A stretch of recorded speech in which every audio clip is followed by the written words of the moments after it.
Imagine you're walking on a road, trying to find a deeper meaning to life. Now, what if someone told you that eating a certain food or enjoying a particular hobby could knock you off this path? Sounds strange, right? Well, that's what's happening with cannabis in the eyes of the Christian faith. And if you're scratching your head wondering why, you're not alone. Well, let's break it down into simple terms. First off, picture cannabis as a huge boulder in the middle of your spiritual path. You cannot go through it or over it. You have to go around it. This is how Christians view cannabis. It's something that blocks your way to becoming closer to God. Now, why do they think this? It boils down to this simple idea. For true spiritual progress, your mind needs to be as clear as your goals. The church teaches that when you use cannabis, it's like putting on foggy glasses. It might feel cool and even look interesting for a while, but it makes it harder to see the road ahead. Let's dig into this a bit more.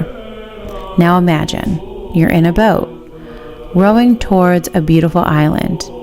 That's your spiritual goal. But if you're smoking cannabis, it's like rowing in thick fog. You might think you're headed straight for the island, but you could be going in circles. People across the world and in history have used cannabis in spiritual practices. Hindus, for example, have seen it as a sacred plant, and some say that god Shiva used it to chill out and meditate. Other religions and traditions have used it to enter a special state of mind that they believe connects them to the spiritual world. But here's the catch. Christians believe that the only way to get to that peaceful island is by rowing without any shortcuts. They think that these spiritual experiences people have with cannabis aren't the real deal. Instead of bringing them closer to God, it's pulling them away. If you're enjoying this video, please smash that like button. Teachers from the past, known as the Church Fathers, give advice like a GPS for navigating the spiritual life. They say that using your imagination too much, especially when praying or trying to get closer to God, could end up in a spiritual mess.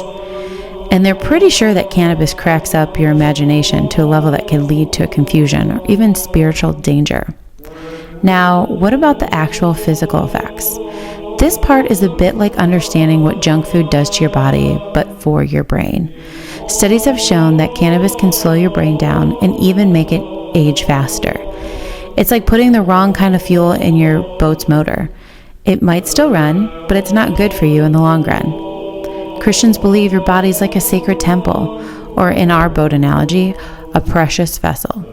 They say it's super important to take care of it, which means not using stuff like cannabis that could harm it. So, the choice comes down to listening to modern ideas about cannabis being okay, or sticking with the old school Christian belief.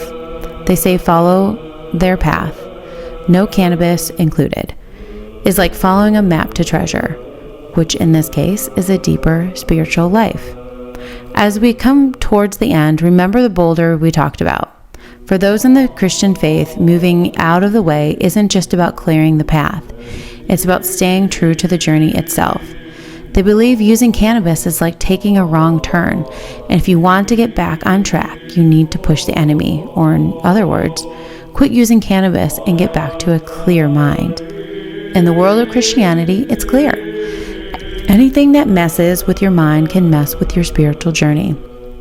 And while some folks think a little bit of cannabis isn't a big deal, for those walking the path of faith, it's a major don't do, something that requires you to stop, reflect, and get back to rowing your boat with a clear mind and strong heart. So there you have it. Whether you're on a boat with this view, it's a powerful reminder that for many, the journey to spiritual enlightenment is a sober one, free from any mind-altering habits.